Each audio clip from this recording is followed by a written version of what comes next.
I love terrain. It's one of my favorite aspects of this hobby. I feel like good terrain can completely change how your game feels. It's so much more immersive and it's fun to build too. There's so many different options, from things that you scratch build or kits that you buy.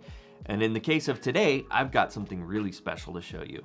My buddy Preston, being the supportive friend that he is, gave me a project to work on here at the channel.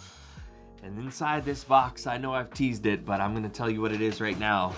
It is the Fortress of Redemption. I don't know if this is the biggest single terrain kit that 40k's produced, but I do know that it's one of the coolest.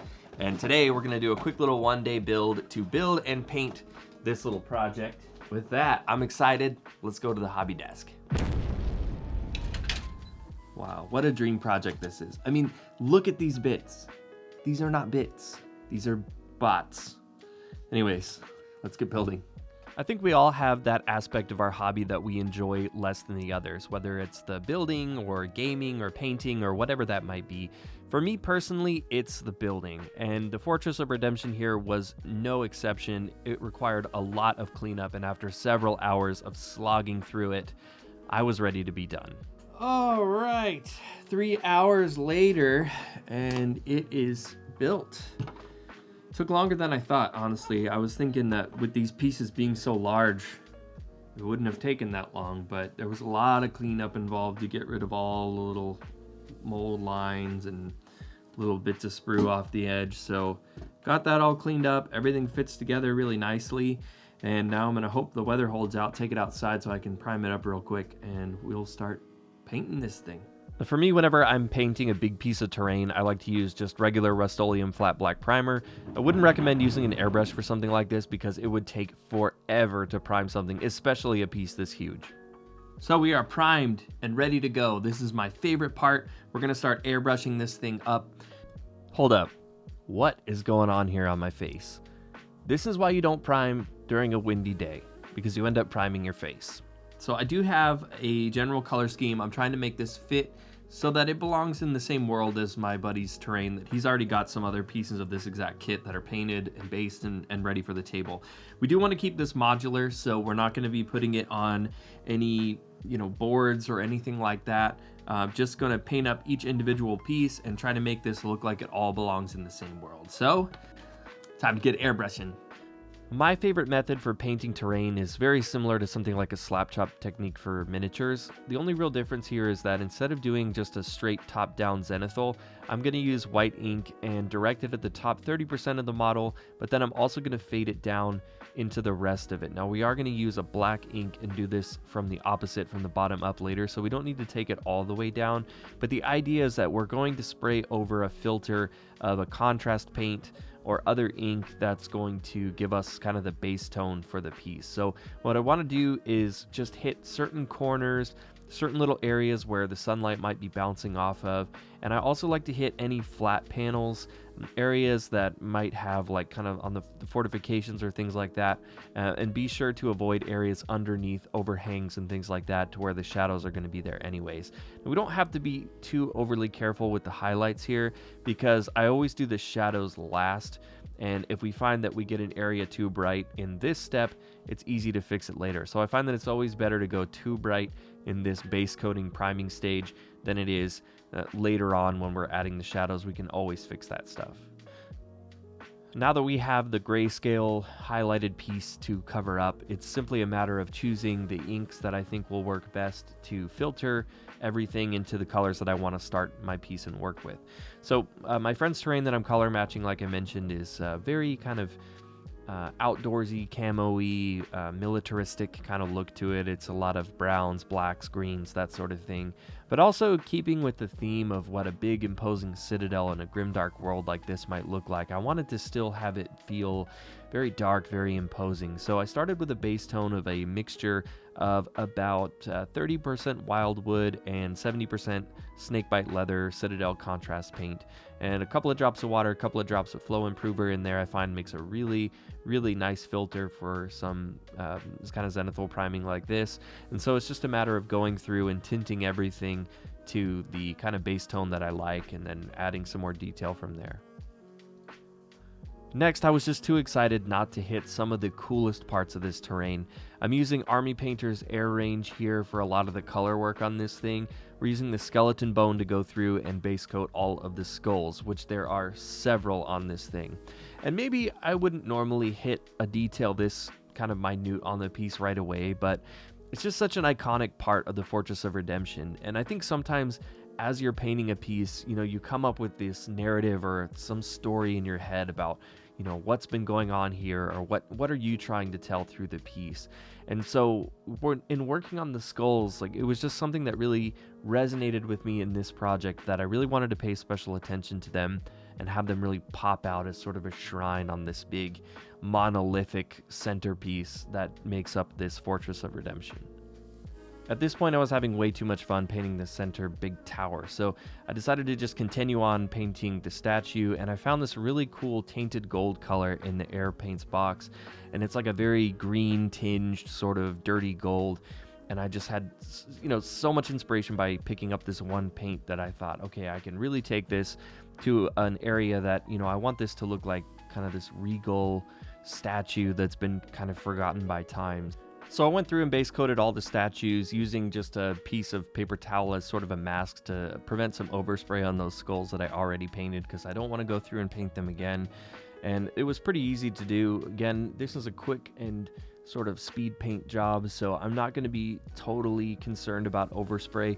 I find that terrain also is very forgiving of overspray, because generally kind of with worn buildings and things like that, a lot of your crisp and clean lines really aren't going to be there. So having it be a slightly muddy paint job in this case, actually it isn't going to hurt the overall effect. Next, I'm attempting to give it a little bit more character by just adding in a little bit of hints of color here and there. So using a little bit of green, a little bit of grays, and without really following any particular pattern at all, just going through and hitting some areas with a bit of a kind of diagonal or other things that kind of simulate weathering and different, bounces of light from foliage or from rocks or different things like that, just to kind of break up the uniformity of the terrain. One of the reasons that I did the gold before doing this step is that now I can go through and hit all the areas that had some metallic overspray with these different tones of browns and greens and grays, and that's going to really kind of crisp up some of it. But also, if I get overspray now from these colors onto the metallics of the statues, well, then it just looks more like the statue's a bit more weathered than if I had weird metallic flakes on what should be like a stone or a metal wall. Now at this point, we're ready to do the reverse zenithal, or applying the shadows. This is my very favorite step of terrain painting, and I feel like if you do it well, it really adds a lot of dynamic look to the lighting and can really make it pop. Just as important as it is in creating highlights, it's equally as important to create really good shadows, to really have high contrast in your piece, from bright brights to really dark darks. So I usually just take some straight black ink, and I will start by spraying from the bottom 30% of the piece up.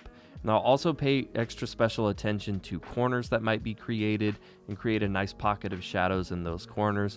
Also hitting kind of a line upwards to anything that might be a bit of an overhang, where the shadow would be cast down from that there. And then I also like to take black ink and hit any sort of riveted metal brace that might be running along. And this terrain has a lot of that. If you look at like the floor areas where you've got different panels joining together with those riveted sections. And so I'll go through and I'll just trace all of those sections with black ink. And I find that this creates sort of a soft but still distinct transition between certain panels, and just gives it like a little bit more of a distinct look. I also did this on all of the walls and all of the corner pieces, and generally just as a way to make it easier, I'll paint the opposite sides of the walls that nobody's going to see, just a straight black.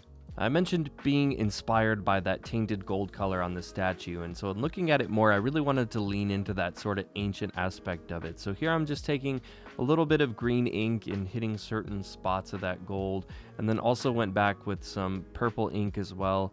And purple and green tend to really make for cool kind of colors that really complement gold. So went through and hit it with those. For the turret, it was super quick and easy to smash out. I love the look of like an old coppery bronze kind of metal, and so I really wanted to use this sort of copper as the base tone And so I went and hit pretty much the entire thing with the copper first.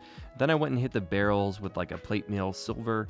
And then my favorite trick for adding shadows to stuff like this is just straight brown ink. So in this case, I'm using transparent brown Pro Acryl ink, but you could also use Wildwood contrast paint or just a brown ink from something like Liquitex. And I hit it in a lot of the little cracks and crevices. I added some burn to the gun barrels by just hitting the barrels and working my way down with that.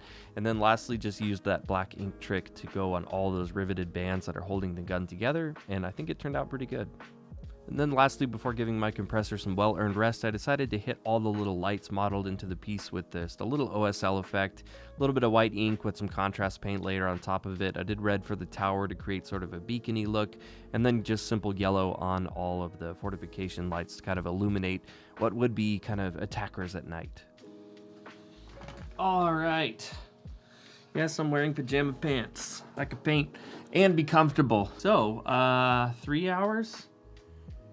Almost 3 hours of airbrushing later, we're at a really great spot. I think it color matches my buddy's terrain really, really nicely. And from here, I want to wash the skulls. I want to wash the kind of aged statue a little bit more. Maybe paint in some other details by hand. But this thing's definitely looking like it's going to be ready today, which is really exciting. So I'm just going to keep cranking away on it. Now at this point, you could definitely say the terrain is table ready. We don't really need to go any farther if we don't want to, but I think the Fortress of Redemption, even in a speed paint like this, just deserves a little bit more attention. So I mixed up a brown wash, about 70-30 of wash to water, and went through with a nice big brush and just went over all of the skulls. And that watery wash really runs into the cracks nicely without overly tinting the skulls and making them look too brown. I guess if you wanted to give them a more aged look, you could keep the wash a little bit stronger, but I'm just wanting to kind of accent the kind of organic look and shape of these by letting that wash really run in all those crevices. My favorite way to wash a worn metal is to actually use a very strong black wash. Now the way I usually achieve this is by using a 50-50 mixture of whatever your just plain black wash of choice is and Black Legion contrast paint. And I find that adding the actual contrast paint to the wash will thicken it up enough to where instead of just having it run into the recesses and color those black, it'll kind of add this dark black filter which kind of ages the metal and makes it look more grimy. So I mixed that up, added about another 30 to 40% water on top of that, and then just washed over all of the metals, which is the old worn statues on this one. There's nothing quite like a quick and easy dry brush. After a lot of more detail-oriented stuff or airbrushing or whatever it might be and having to be focused, it's really nice to be able to just load up a big fat makeup brush with some paint and just get that instant gratification of a quick and easy dry brush. And that's exactly what I did here. Just went through with kind of a brighter tan color and hit all of the edges of this thing to just bring out all those edges. It did a mix of white and ivory for the skulls to really make those pop. And then lastly, it did a bit of a verdigris color for the dry brush on the gold statue. Now I'm a little bit on the fence with how I actually liked this turning out. I kind of thought in my head that it would give it just even more of that aged appearance. If I had to do it again, honestly, I'm not sure if I would have gone with that color for the dry brush, but I still think it achieves the overall look that I was going for. After about 8 hours of work, I really wasn't interested in doing much detail work on this thing, so painting the rockets their red color, a little wash there, some very minimal rust effects around some of the walkways, and I was ready to call this thing done.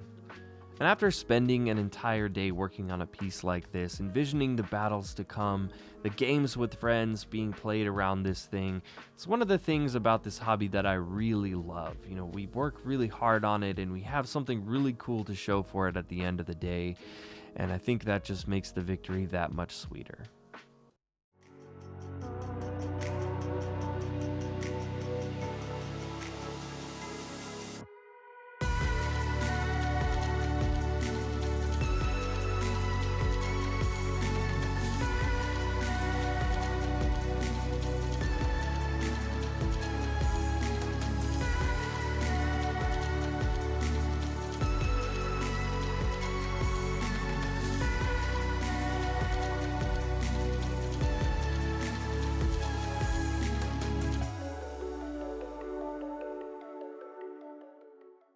Well, that's it for this little project, guys. Thanks so much for hanging out with me today. If you enjoyed this quick little speed paint of the Fortress of Redemption, I'd love to see you subscribe and stick around for more videos. Of course, you can give this video a like and let me know in the comments down below what you thought about how it turned out. Anyways, guys, don't forget to support your local game stores, and as always, thanks for watching.